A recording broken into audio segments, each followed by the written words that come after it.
American freelance journalist Peter Theo Curtis, held hostage for nearly 2 years by the terror group al-Nusra in Syria, has been released. With me, terrorism analyst Eric Stakelback, and from In Defense of Christians, Jordan Allott, who recently was in Syria. Good evening, gentlemen. Eric, your reaction to the American hostage freed in Syria today? Well, Judge, I think it's great news, number one. But number two, look, ISIS still he was released by the al-Nusra Front, the al-Qaeda-linked group, but ISIS still has... What is the difference, Eric, between, you make the distinction, the al-Nusra Front and ISIS? Yeah, well, Judge, look, the al-Nusra Front still pledges allegiance to al-Qaeda Central in Pakistan. They are an al-Qaeda branch. They're basically al-Qaeda in Syria, whereas ISIS broke away from al-Qaeda. There's some major differences there. ISIS chose to go their own way. There's some bad blood between ISIS and al-Qaeda, and the al-Nusra Front and ISIS have even fought each other in Syria. Now, in the future, who knows, Judge, they may consolidate, because one of my concerns is ISIS is such a steamroller, a runaway train here. I'm concerned that maybe some al-Qaeda affiliates will get with the strong horse and link up with ISIS. Or maybe, as you say, are they sworn enemies? Would they fight each other? They have fought each other in Syria, and there has been tension between ISIS. Al-Qaeda Central said to ISIS, look, you're too extreme for us. Even al-Qaeda's leader, Ayman al-Zawahiri, said ISIS's tactics, crucifixions, beheadings, we've seen it all, Judge, is too much even for Zawahiri because it alienates Muslims. Jordan, you were recently in Syria. What are the conditions like for Americans who were taken as hostages? Well, it's very difficult to get into Syria. I had the opportunity to travel across the Turkish border by foot with a colleague, In Defense of Christians director Andrew Doran, and we had a lot of challenges. We had to worry about the Turkish border police that tend to shoot before they ask questions. There are kidnappers there because, as you know, as we all know, the life of an American is worth a lot of money. And of course, al-Nusra, they control most of the border between Turkey and Syria, so it's very difficult to get in. And this would have been the same route, the same journey that Mr. Foley took.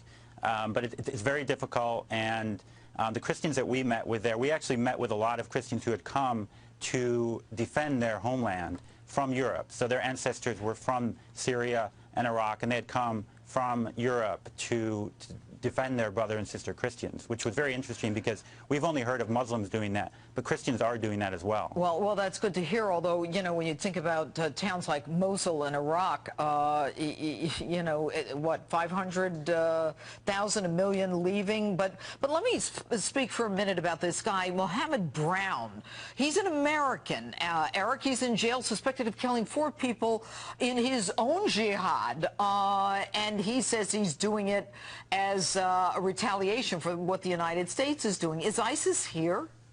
You know, Judge, that's a great question. We've had Governor Rick Perry, we've had Congressman Ted Poe over the past week out of Texas say that perhaps ISIS has crossed the southern border. I think there's no doubt that we have ISIS sympathizers in the United States right now. The potential is here. And with Mr. Brown, who you just talked about, Judge, I think of Fort Hood. I think of these lone wolf jihadis. It doesn't take a brain surgeon to walk into a shopping mall, yell Allahu Akbar, and start firing. I think there's real potential for that right now in the United States. Europe, big time, Judge. We've had thousands.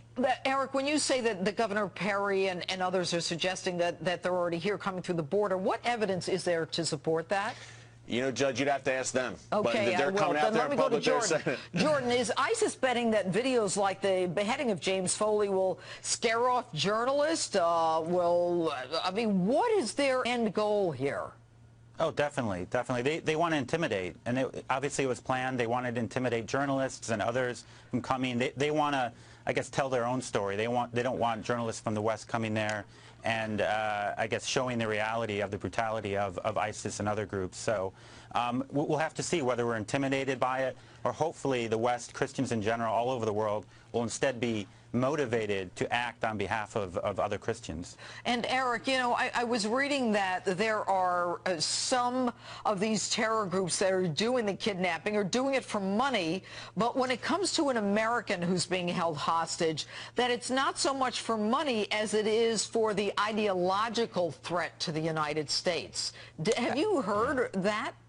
Yeah, Judge, absolutely. Look, it sends a message to America. This is a declaration of war on America to behead an American, a U.S. citizen, on camera. This is a great propaganda coup for ISIS because, number one, it shows that they are on the cutting edge of this global jihad. It helps them gain new recruits. And one of the interesting things here, Judge, is kind of the blending of hip-hop culture with jihad. That's a way ISIS is using social media to attract young Western Muslims. They're looked at as hip, as cool, if you can believe it, among some disaffected young Western Muslims. They are real pros on social media, much more than any terrorist group we've seen. Scary. All right, I've read about a jihadi cool or something. Jordan and Eric, thanks so much for being with us.